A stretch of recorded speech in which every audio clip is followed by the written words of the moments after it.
Të nderuar, çdo ditë po rritet numri i ekspertave, profesionistëve dhe qytetarëve që e shohin dhe thonë qartë se çfarë po ndodh.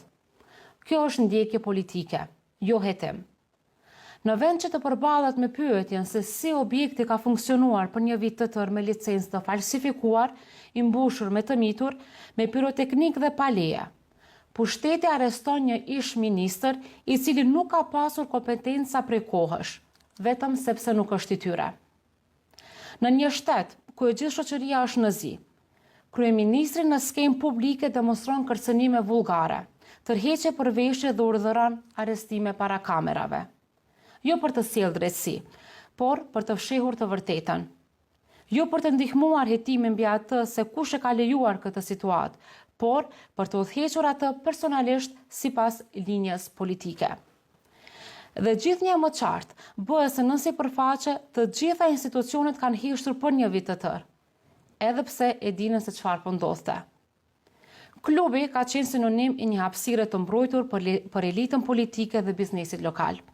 Kryetar komunash, inspektor, komandant dhe deputet, të gjithë kanë qenë aty, të gjithë e dinin dhe të gjithë kanë heshtur.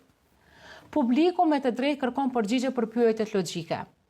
Kush e lejoi që klubi të funksionojë ilegalisht për një vit të tërë në çdo aspekt, me llogari të bllokuar, pa lëshuar kupon fiskal, i mbyllur apo jo nga administrata tatimore?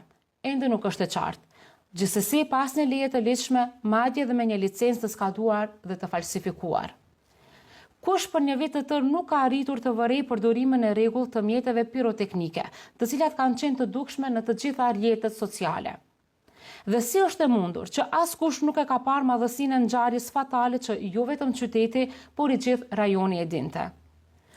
Kush për një vit ka toleruar që objekti të mbushet mbi kapacitetin e lejuar, ashtu si natën fatale, madje edhe me fëmijë të mitur, duke i vënë drejt për drejt në rrezik qytetarët që kanë frekuentuar atë? Dhe në fund, a ka dikush në këtë qeveri minimumin e integritetit personal për të kërkuar ose për të dhënë përgjigje politike? A ka të paktën një prej tyre që kanë qenë në funksion për një vit me aq integritet? Ju mund të kërcënoni, por ne nuk do të heshtim. Do të bashkëpunojmë me çdo hetim objektiv dhe të pavarur. Nuk do të ndalemi si kërkuari përgjigje të qarta për pyetjet e dukshme dhe nuk do të heshtim përballë përndjekjes politike. Ju falenderit.